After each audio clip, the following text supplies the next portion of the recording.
Welcome back, students, to our read aloud of the miraculous journey of Edward Tulane, Chapter 26.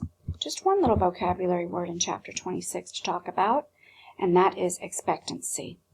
You should recognize the root word expect, which means that you are feeling like something is going to happen. Usually you're looking forward to that something. So expectancy is that root word made into a noun. It's a feeling that something is going to happen. And let's go ahead and see what's going to happen next to Edward. When we last left Edward, he was sitting in the doll shop thinking that he didn't care if he sat there forever. And this spot next to him had been vacant or empty for a little while. So let's see what happens in Chapter 26. "There you are, milady. Meet the rabbit doll," said Lucius. The doll mender walked away, turning out the lights one by one. In the gloom of the shop, Edward could see that the doll's head, like his, had been broken and repaired. Her face was, in fact, a web of cracks. She was wearing a baby bonnet. "How do you do?" she said, in a high, thin voice. "I am pleased to meet your acquaintance." "Hello," said Edward. "Have you been here long?" she asked. "Months and months," said Edward, "but I don't care. One place is the same as another to me." "Oh, not for me," said the doll.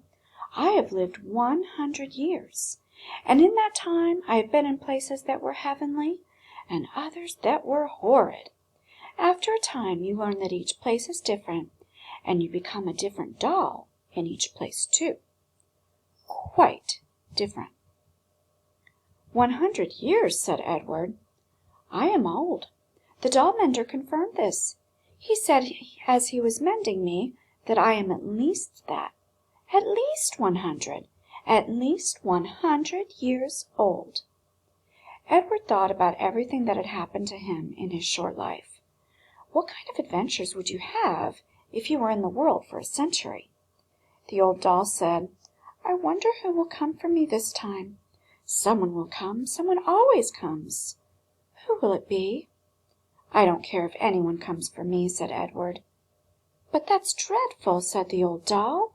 "There's no point in going on if you feel that way. No point at all. You must be filled with expectancy. You must be awash in hope. You must wonder who will love you, whom you will love next." "I'm done with being loved," Edward told her. "I'm done with loving. It's too painful." "Pish," said the old doll. "Where's your courage?"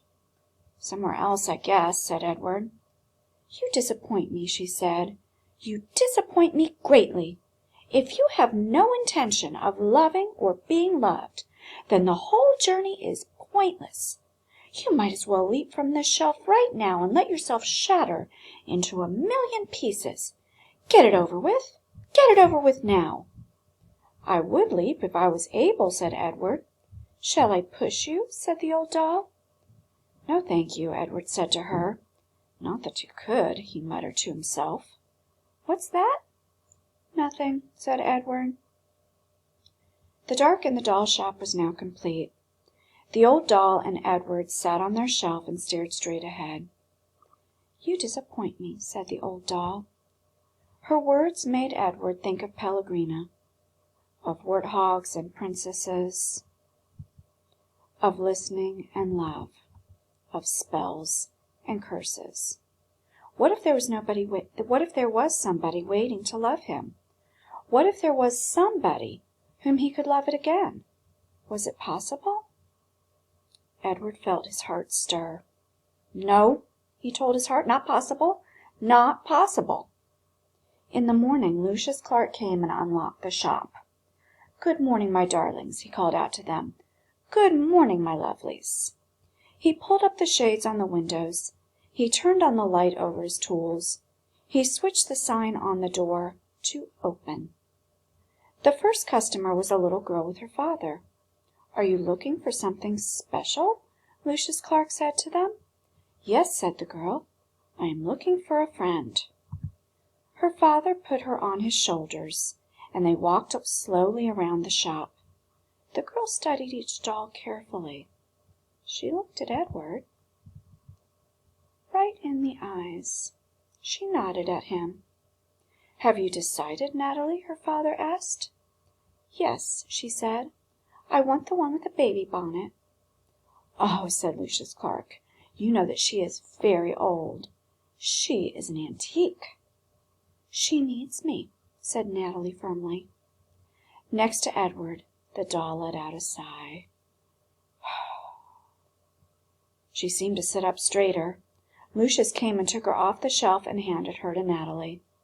And when they left, when the girl's father opened the door for his daughter, and the old doll, a bright shaft of early morning light came flooding in, and Edward heard quite clearly, as if she were still sitting next to him, the old doll's voice.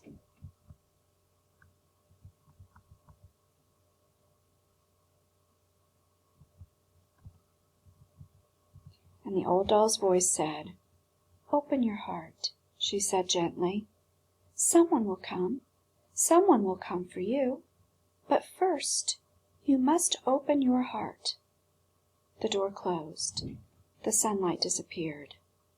Someone will come. Edward's heart stirred. He thought for the first time in a long time of the house on Egypt Street, and of Abilene winding his watch, and then bending toward him and placing it on his left leg, saying, "I will come home to you." "No, no," he told himself. "Don't believe it. Don't let yourself believe it." But it was too late. Someone will come for you. The China Rabbit's heart had begun again to open. So when I think of those words, that Edward's heart had begun again to open, what I think of is his heart being open to the possibility of finding someone to love again. Again, think about how much Edward has changed. At the beginning of the book, Abilene took wonderful care of him and loved him very much, but Edward did not return that love. Now looking back, I feel like he kind of regrets that. He looks back and he realizes how much Abilene loves him.